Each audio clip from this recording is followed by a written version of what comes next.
Аэций построил войско так, чтобы обезопасить свои фланги. Свой правый фланг он прикрыл холмом Манге, а левый – густым лесным массивом. Опасаясь поражения, Аттила не спешил начинать битву, рассчитывая, что в случае неудачи наступающая темнота скроет отход войск. Наконец, когда день клонился к закату, царь гуннов двинул свои войска вперед. Когда Аттила решил, что центр римско-визготской армии достаточно ослабел, он отдал приказ о начале решительного рукопашного натиска. Нападение гуннов привело аланов в еще больше беспорядок, и те поспешно стали сдавать позиции противнику. Давление со стороны гуннов было настолько сильным, что в какой-то момент между визготами и аланами образовалась брешь. Несмотря на плотную стену щитов, визготам тоже приходилось несладко. Битва была переменчивой и очень упорной. На фланге Аэция гепиды сковали своими атаками римские части. Одновременно на этом участке двинулись в атаку германские союзники Аттилы, предпочитавшие пеший бой конному.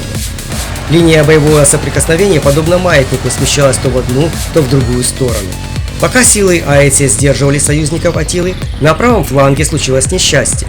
Король Теодорих, объезжая свои войска для ободрения, был сбит с коня и растоптан ногами своих же людей. Его смерть могла сломить боевой дух союзников Аэция. Аланы отступали все дальше, а вестготы находились под страшным давлением. В этот критический момент во фланг войск Аттилы ударил конный отряд Торсимунда, находившийся на холме. Эта кавалерийская атака произвела сокрушительный эффект. Сражавшиеся здесь остготы попали в частичное окружение и вынуждены были прорваться назад с большими потерями. После флангового удара Торсимунда гунны и их союзников прекратили натиск и стали отступать в сторону укрепленного лагеря. Как и рассчитывал Аттила, поле боя постепенно погружалось в темноту, что делало дальнейшее преследование невозможным. На следующий день Аэций с лидерами союзников собрались, чтобы обсудить дальнейшие действия. Было решено взять полевые укрепления гуннов в осаду.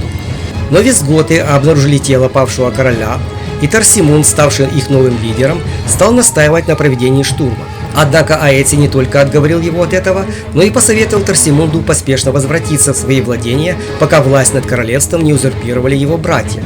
Гуннам позволили беспрепятственно уйти.